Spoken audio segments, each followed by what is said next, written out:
Alright, in this lesson we're gonna start talking about SEO, and if you're not familiar with SEO, it is search engine optimization. Basically, you do everything you can to appear higher in Google search results. Alright, let's start by asking ourselves a very simple question. What is a search engine? So search engine can be google.com, bing.com, duckduckgo.com, and any other search engine. There are plenty of them nowadays, but the most popular one is obviously Google, and this is where we're gonna focus the most. And when we are talking about search engine optimization, we usually are talking about optimizing our content so we would appear higher in Google search results. And actually, there's a good old saying in SEO world: if you want to hide a dead body, you should use the second page of Google search results because no one goes there. So your goal is to make sure that you do everything you can to appear in the first page of Google search results.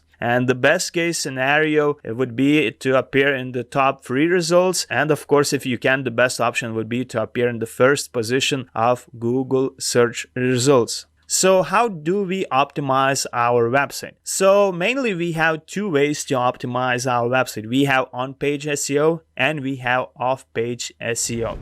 Alright, let's talk about on-page SEO. So in short, on-page SEO means that you do everything you can in your hands, in your power, to optimize your website. So this is where you can use all tactics, all tricks yourself on your website, not anywhere else, but on your website pages to optimize your content. And how we do that? So we do keyword research, we optimize our content with keywords, we use interlinking, and of course, good user experience is also important. So how we do this keyword research, you might be wondering. So for this, we usually use tools to do our keyword research for our content, for our products, and such tools could be Ubersuggest, SEMrush, Ahrefs. The last 2, they are quite expensive, and I usually like to do keyword research with Ubersuggest. It's much cheaper version, and if you're gonna use this tool, you're gonna get 7 days free trial. So I highly recommend you to check out this tool. And if you are building a website for your native audience, for your native language audience, Ubersuggest also has an option to choose various different countries and various different languages, so that's very convenient.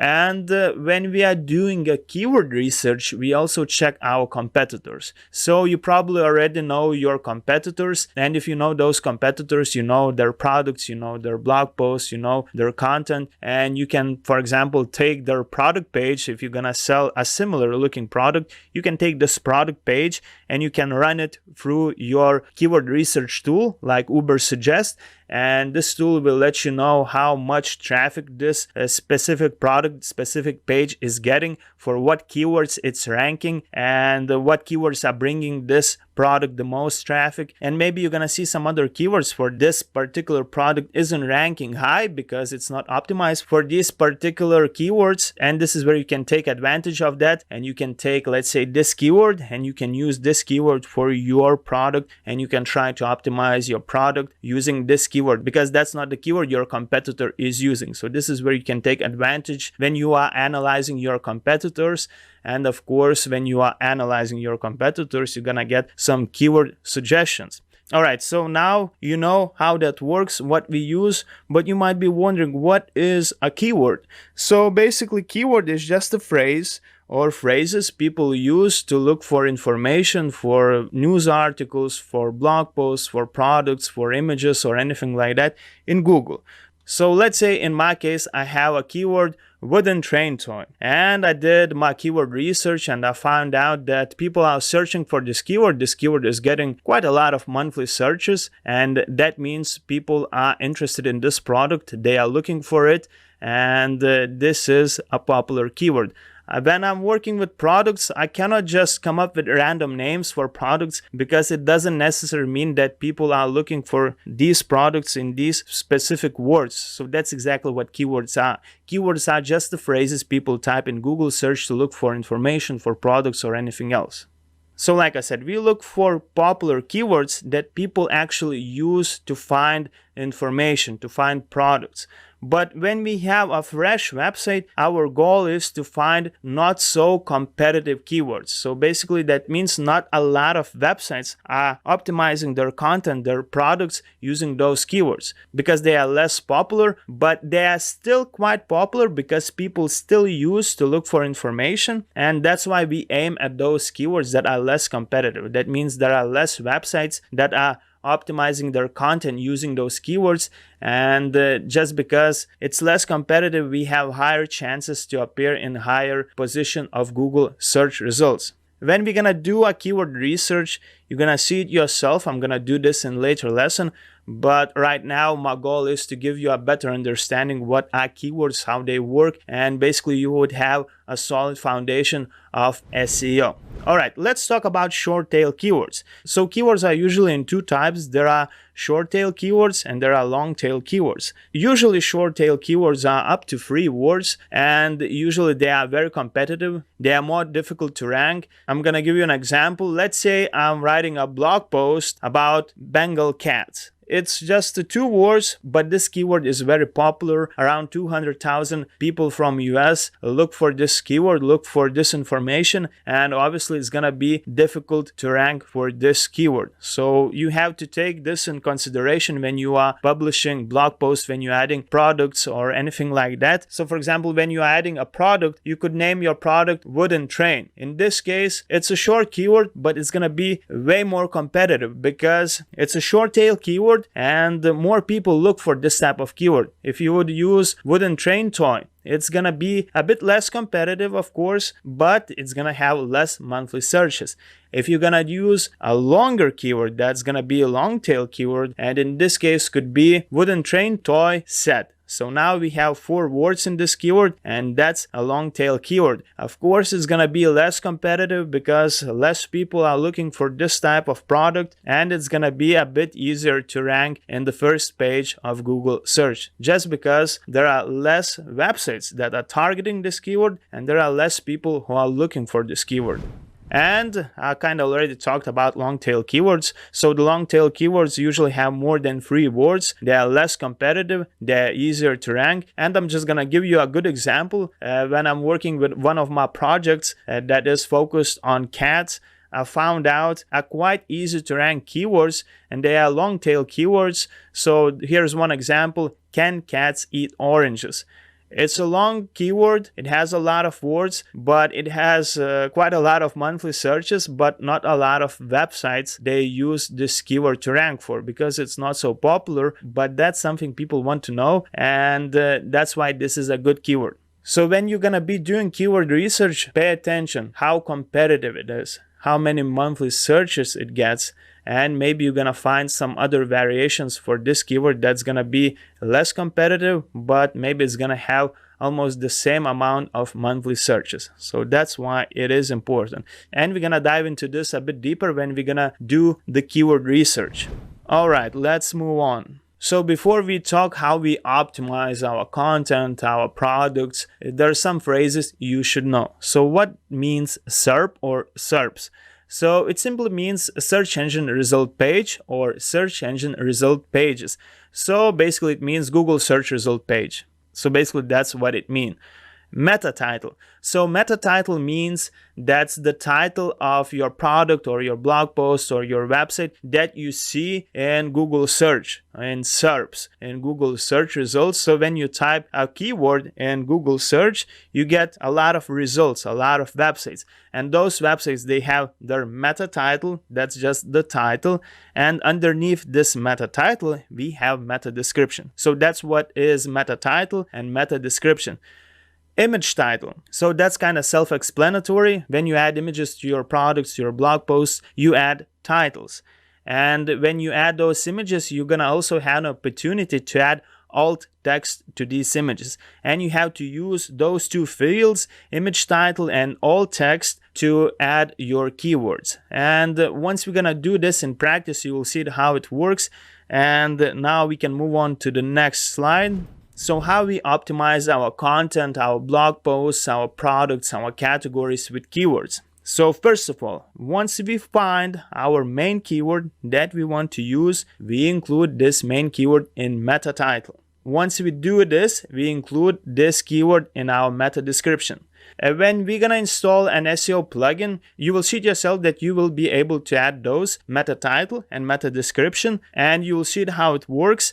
But when you are adding meta description to your SEO tool, and I will show you how that works, it doesn't necessarily mean that Google pick up on this meta title description that you added to your SEO tool. That's why when you are writing descriptions for your products or when you are adding blog posts, the best case scenario is to include your main keyword, the focus keyword that you just did research on, in the first sentence of your product description, because that's how Google gonna pick up on your description. And once someone's gonna look for a specific product that you optimize with that phrase, with that keyword for which people are searching, then Google will show this keyword in meta description. Just remember, when you are writing your product descriptions, don't forget to include your focus keyword, your main keyword, in the first sentence of your product description. That's the most important thing when you are writing descriptions for your products. And when you are writing your blog post, you should include your focus keyword, your main keyword, in the best case scenario in the first two sentences. So in the first or the second sentence, just depends how it's gonna work for you. And of course, we include our main keyword in the text of our content, so of our blog post, of our products. So when we are writing descriptions for our products, we usually include the main keyword 2 or 3 times in the description. And the recommended amount of words when you're writing your description is 200 words. So if you wrote description of 200 words, maybe you will want to include your main keyword 2 times in your product description. So the first time when you're going to include your main keyword in the description is going to be the first sentence.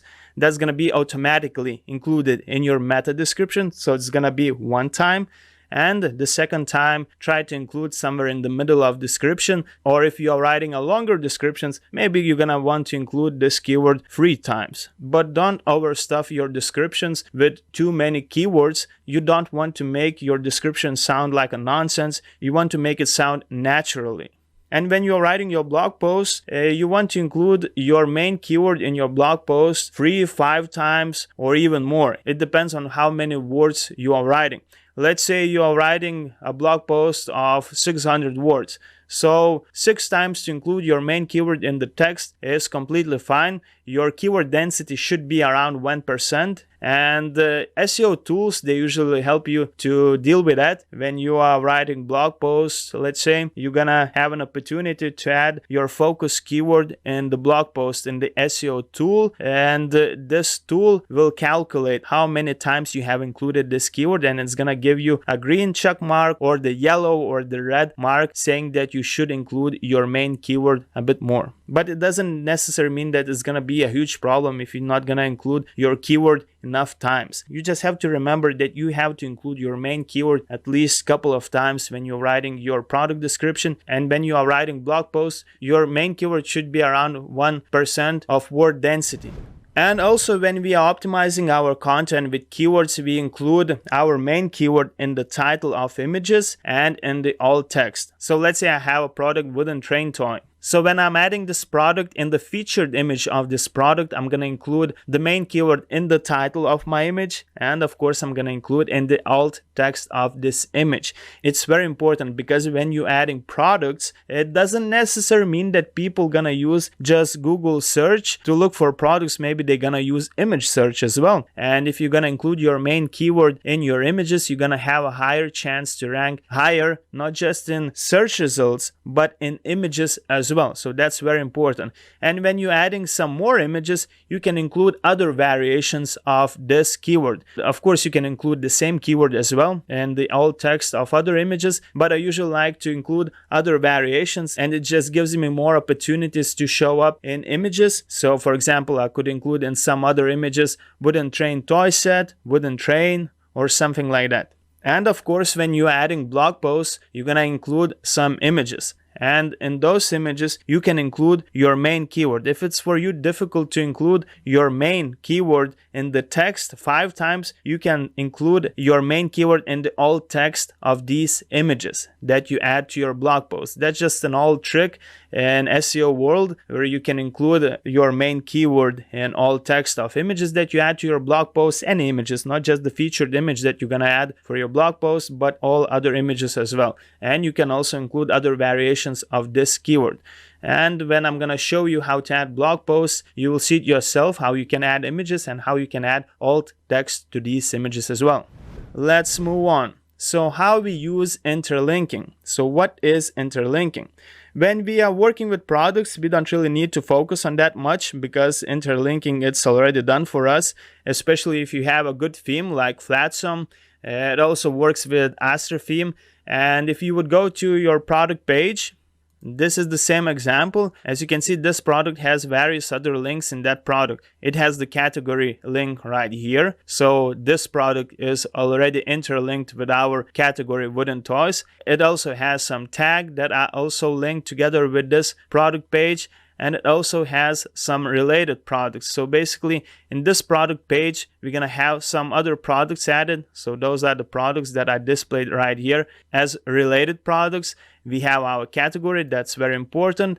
And basically with products, pretty much that's it. We don't need to focus on that. So basically interlinking means that from your product page or any other page, from your blog posts or anything else, you are linking to other pages of your website. You are using links to link to other pages of your website.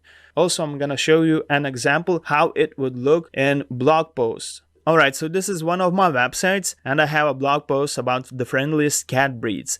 You have probably seen something similar in other websites, and the news websites, they tend to do this quite a lot.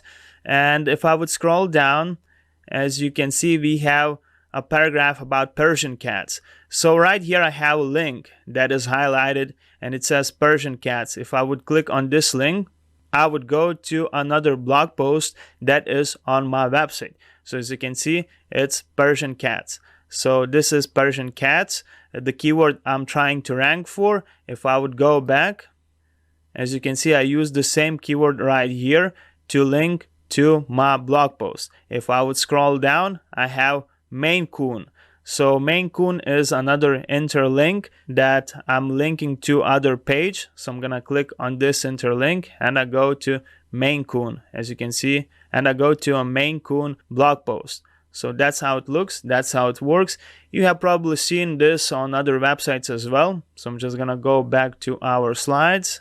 And that's how interlinking works. When we are talking about interlinking, we have to talk about anchor text, and we're going to talk about anchor text and backlinks as well. So anchor text is basically the text I use to interlink my links. So as you saw it yourself, I had a paragraph about Persian cats and I had text highlighted Persian cats. That was a link. So this text, Persian cats, that was clickable was anchor text. It's very important when you are linking various blog posts.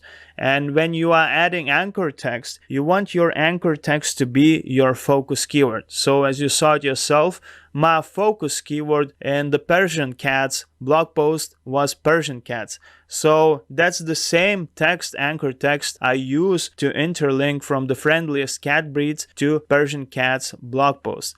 So that's how interlinking works. You just simply linking other blog posts, pages from your other post or your other page. All right, let's move on. And when we are talking about good user experience, so good user experience means that you have a fast loading website, but here we're not gonna focus on that at all, because in this course I showed you how to create a website with a good user experience already. So your website is gonna be fast loading, it's gonna be of course responsive, it's gonna work well on all devices. A Flatsome theme gonna work a bit better compared to Astra theme. Of course, your website gonna be professional looking. That's of course very important as well, because if you're gonna have not professional looking website, there's a huge chance that if a person gonna find your website, he's gonna open your website and it's gonna look awful. He's gonna leave your website, and that means you have a bounce rate. So if you're gonna have a lot of people just clicking on your website and leaving right away, that's a high bounce rate. Google doesn't like that. And you can expect to rank lower in Google search results if you have a high bounce rate. And usually high bounce rate happens because your website isn't optimized well, it's not well structured, it's not professional looking, it's difficult to find information, and that's what gives you a high bounce rate. So you want to avoid that by offering good user experience. Alright, so let's summarize the phrases that you have to remember. On-page SEO. So on-page SEO is when we do everything that is in our hands that we can take care of to optimize our website. So this is what we can do on our website, on our pages. Keywords. So keywords are basically the phrases people use to look for information in Google. Like I told you before, there are short tail keywords. So let's say Maine Coon cat is a short tail keyword, and we have long tail keywords like can cats eat apples or something like that. That's a long tail keyword. Keyword optimization. So this is where we take this keyword that we did research on and we use to optimize our products, we use to optimize our blog posts, categories, or anything like that. Keyword density. So keyword density means how many times you included your main keyword, your key phrase, in the text of your page, of your blog post, of your product, of category, or anything else like that. Meta title. Meta title is the title that you see in Google search results of a website. So that's meta title. This is where you want to include your keyword as well. Meta description. This is the description you see in Google search results of a certain result. So we have meta title and meta description. So this is where you want to include your keywords. Alt text. Alt text is alternative text that you add to images. Usually this text is used when images fail to load, but it happens very rarely, and in SEO world people just take advantage of that to include keywords to alt text of images. SERP or SERPs, search engine result pages, and this is where you're gonna see all the results that Google shows you. Interlinking. So you do interlinking to link from one page of your website to another page of your website. So from one blog post, you bring people to another blog post, maybe from one blog post to product category, maybe to products, and so on. Anchor text. So anchor text is the text you use to add a link to in a blog post. All right, let's move on. So we're going to talk about off-page SEO. Previously, we talked on-page SEO. That was everything in our hands that we can do to optimize our website to rank higher in Google search results.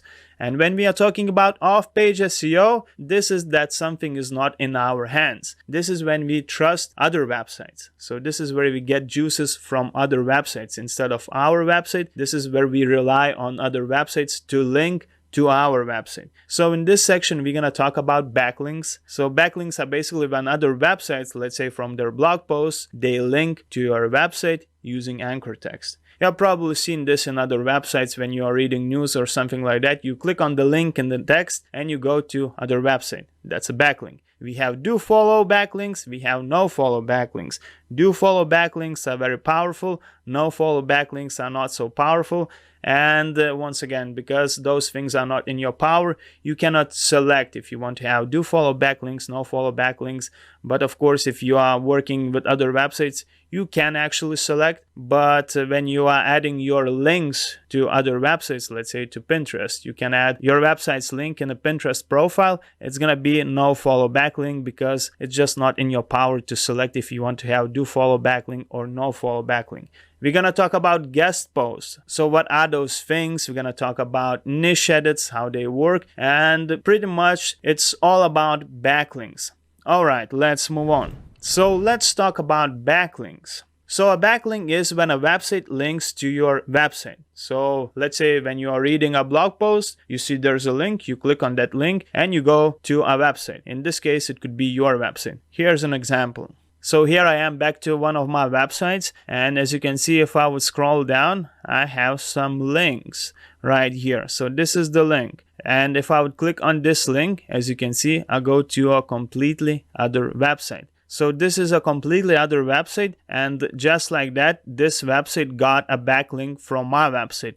If I'm gonna click right here, as you can see, I go to my website. So this is inner link. It's not a backlink. So you saw the difference. One was backlink, one was the inner link. All right, let's go back. And once again, anchor text, it's just the text that is highlighted and that is clickable. It's basically the link. So in the previous example, I showed you with a Persian cat. So that was anchor text. When you try to get a backlink from other website, you should focus to add your link to an anchor text with the same keyword that you're focusing on to rank. So for example, I'm trying to get a backlink to a blog post to Persian cats. So in this case, I want to find a blog, I want to contact a blog, I want to ask for a guest post, and maybe they accept guest posts. I'm gonna write them a guest post, and my anchor text gonna be Persian cats, because that's my focus keyword. So that's basically what anchor text is. It's the same as you are interlinking your pages, your blog posts, your products, but this time you're doing on someone else's website.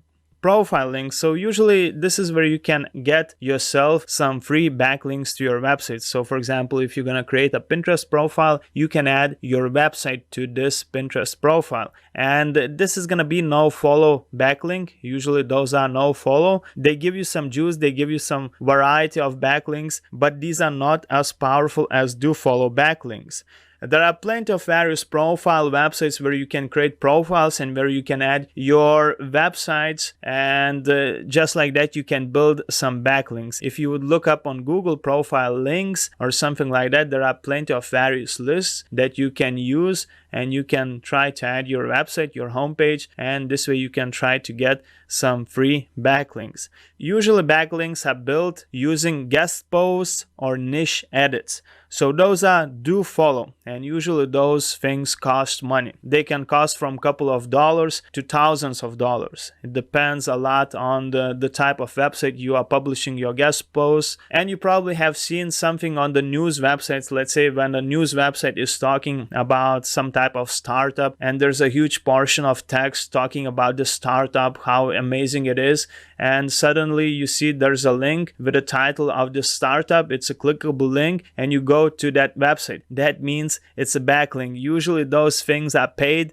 Usually if you want to get backlink using guest posts, you should contact website administrators who are running those websites, and you can ask if they accept guest posts. You can ask if those guest posts are paid, and this way you can write a guest post on the website, and this way you can include a link in this guest post that brings the visitors to your website. That's how the guest posts work. Niche edits. Niche edits are when, let's say, you find a blog and you contact administrator because you found some interesting article, and in this article you found that let's say this article is talking about the Montessori teaching. In my case, as you saw yourself, I'm building a toys online store. So I have category Montessori toys. So let's say maybe you found a blog where this blog has blog post about Montessori teachings, and there's a paragraph that is talking about Montessori toys. You found in that text a phrase that you can use as an anchor text, Montessori toys, and then you contact the administrator of this blog post and you ask, do you do niche edits? I would love to include my Montessori toys category in your blog post as an anchor text, Montessori toys, in that specific blog post. Usually those things cost money. It can cost from $5 to hundreds of dollars. So it depends a lot on the websites you are reaching out to. So that's how guest posts work, niche edits work, and this is how you build backlinks. And that's why it's called off-page SEO, because those things are not completely in your power, and you have to rely on other websites. You have to contact them. You have to ask if they accept guest posts. And in this case, if they accept guest posts for free, you will need to write a blog post for free and publish on their website and include a backlink. They're gonna get a free blog post, you're gonna get a free backlink. So that's how it works. If you're gonna contact a bigger website, let's say a news website or something like that, usually they list the pricings in their partnerships page, and you will see yourself that those can cost from $10, $50, hundreds, thousands of dollars. So that's how backlinks work. You have to rely on other websites. And remember, if something's not clear for you, do not stress yourself too much. You can always join my group. You can ask questions and I help you out with any questions, with any issues. I can explain everything better. I can even help you with building backlinks. So do not hesitate to join my group. Alright, so let's talk some of the other important phrases. We already talked about backlinks, and I told you that the price depends on quite a lot of factors. So usually it depends on domain authority, DA, it's domain authority. You can have low or high domain authority. Usually it's up to 100, and usually various tools like Ubersuggest, SEMrush, Ahrefs, they have different types of calculating your domain authority, but usually domain authority is calculated by how many backlinks you have, how many strong backlinks you have from high authority websites. Let's say maybe you have 2 backlinks from bbc.com, so that's a high authority website. Those high authority websites, they usually have a lot of traffic, they have a lot of backlinks, and if those websites are linking back to your website, this is how you can grow your own domain authority. So that's how it works. Page authority. Page authority is also important. Let's say you could have high domain authority, but you could have a lower page authority. You could have a lot of backlinks linking to your website itself, but you can have not so many backlinks linking to your specific page, to your specific product, to your specific blog post, and so on. So let's say if you have a lower domain authority, but you have high page authority, you have a lot of backlinks to your specific page, to your specific product page, to your specific blog post page, then you might have a high page authority, and then you will have a bit higher chances to rank higher in Google search results. High domain authority also is a factor when ranking in Google search results, because it just means that you are a trustworthy website and Google trusts you. So that's how domain authority and page authority works. You are basically using other websites to build your domain authority, to build your page authority by getting backlinks from those websites. That's just how it works. Alright, so what determines your ranking? So proper keyword research is very important. So this is the first thing when you do keyword research. When you are a fresh website, of course you're gonna have low domain authority because you don't have any websites linking back to your website. You're gonna have low domain authority. That's why you want to aim to a less competitive keywords. Maybe those keywords not gonna have a lot of monthly searches, but they're gonna be easier to rank in Google search result.